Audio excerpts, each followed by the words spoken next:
BPS LRS పై ప్రభుత్వం ప్రకటన చేసింది. దరఖాస్తుకు 60 రోజులు గడువు ఇవ్వనున్న సర్కార్ ఆన్లైన్లో దరఖాస్తు చేసుకునేందుకు అవకాశం కల్పించనుంది. 10,000 రూపాయలు చెల్లించి దరఖాస్తు చేసుకునే ఛాన్స్ ఇవ్వనుంది. అక్టోబర్ 28 లోపు నిర్మించిన భవనాలు రిజిస్ట్రేషన్ అయిన డాక్యుమెంట్లకు మాత్రమే వర్తిస్తుంది. అక్రమ నిర్మాణాలను క్రమబద్దీకరించుకుంటే చట్టపరంగా చర్యలు తీసుకోవాలని, భారీగా ఆస్తి పన్ను, నీటి, విద్యుత్ ఛార్జీలు వసూలు చేయాలని నిర్ణయించింది.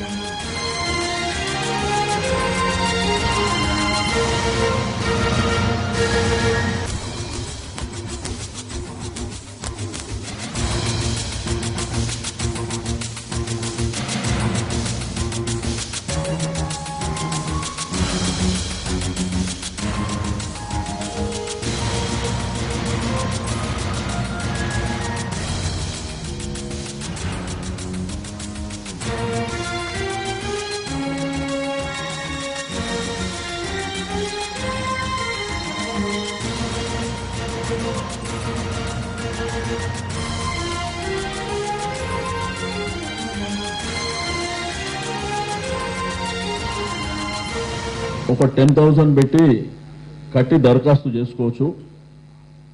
ఇదంతా స్టడీ చేసి వీలైనంత తొందరగా మేబీ 4, 5, 6 months లోపల ఇది కంప్లీట్ చేయాలనేటువంటి భావన మరి ప్రభుత్వానికి ఉన్నదని చెప్పి నేను ఈ సందర్భంగా తెలియజేస్తా ఉన్నా. రెండోది ఏంటంటే దీంట్లో క్లియర్గా మా సబ్ కమిటీ మాట్లాడినప్పుడు ఎఫ్టీఎల్ కానీ, ఫుల్ లెవెల్ ట్యాంక్ కానీ, ఏదైతే శిఖం భూములు కానీ, నాలాలు కానీ, సర్వీస్ రోడ్లు కానీ, ఇటువంటి వాటికి మాత్రం ఇది వర్తించదు. ఎందుకంటే అది ప్రజల అవసరాలకు సంబంధించినటువంటి ఇది కాబట్టి. రిమైనింగ్ అంతా ఇక ఫ్యూచర్లో బీపీఎస్ ఎల్ఆర్ఎస్ అనేది ఉండదు. రెండోది మీకు ఫ్యూచర్లో పర్మిషన్స్ కూడా చాలా సింప్లిఫై చేస్తున్నాం.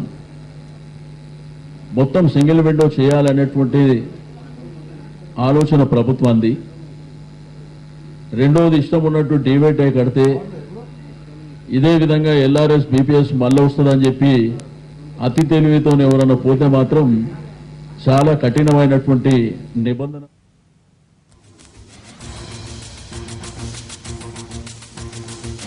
తెలంగాణలో అక్రమ నిర్మాణాలను క్రమబద్దీకరించేందుకు మార్గదర్శకాలను ప్రభుత్వం విడుదల చేసిన డీటెయిల్స్ మా ప్రతినిధి రాఘవేంద్రని అడిగి తెలుసుకుందాం. రాఘవ, అక్రమ నిర్మాణాలకు సంబంధించి ఏ నిర్ణయం తీసుకుంది? ప్రభుత్వ మార్గదర్శకాలు ఏంటి?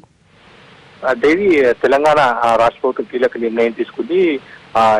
అక్రమ నిర్మాణాల క్రమబద్ధీకరణకు సంబంధించి ఎల్ఆర్ఎస్, బీఆర్ఎస్ స్కీమ్ ను సంబంధించి మార్గదర్శకాలు కొద్దిసేపటి క్రితం విడుదల చేయడం జరిగింది. ప్రధానంగా అక్రమంగా అంటే ప్రభుత్వ అనుమతి లేకుండా ఏవైతే నిర్మాణాలు ఉన్నాయో, లేఅవుట్ ఉన్నాయో, బిల్డింగ్స్ తో పాటు లేఅవుట్ సంబంధించి కూడా అపరాధ రుసుము చెల్లించి క్రమబద్ధీకరించాలని తెలంగాణ రాష్ట్ర ప్రభుత్వం నిర్ణయం తీసుకుంది. దీనికి సంబంధించి అక్టోబర్ 28 తేదీని కట్ ఆఫ్ డేట్ గా పెట్టింది. అక్టోబర్ 28 నుంచి 60 రోజుల లోపు 10,000 రూపాయలు చెల్లించి దరఖాస్తు ఆన్లైన్ లో అప్లై చేసుకోవచ్చు. 60 రోజుల తర్వాత ప్రభుత్వం ఆ దరఖాస్తును పరిశీలించి 6 నెలల్లో పూర్తి స్థాయిలో ఆమోదించే అవకాశం కూడా కనిపిస్తుంది. మొత్తం మీద లేఅవుట్ హైదరాబాద్ జిహెచ్ఎంసీ పరిధిలో ఎటువంటి అక్రమ నిర్మాణం ఉండకూడదన్న ఆలోచనకు వచ్చిన తెలంగాణ రాష్ట్ర ప్రభుత్వం ఇందుకు సంబంధించి నిర్ణయం తీసుకుంది. మొత్తంగా రాష్ట్రంలో కూడా ఎక్కడ కూడా అక్రమ నిర్మాణాలు ఉండకూడదన్న ఆలోచనతో ఈ నిర్ణయం తీసుకున్నట్టుగా తెలుస్తుంది. అయితే మురికివాడలో కొంత ఇది ఈజీగా జరిగే పరిస్థితి కనిపిస్తుంది. కేవలం 5 రూపాయలకే క్రమబద్ధీకరణ, గజానికి క్రమబద్ధీకరణ చేసే అవకాశం ఉంది. ఈ విధంగా మధ్యతరగతికి కూడా కొంత వెసులుబాటు కలిగించేలా ఈ క్రమబద్ధీకరణకు సంబంధించి మార్గదర్శకాలు రిలీజ్ చేయడం జరిగింది. రైట్ రాఘవేంద్ర.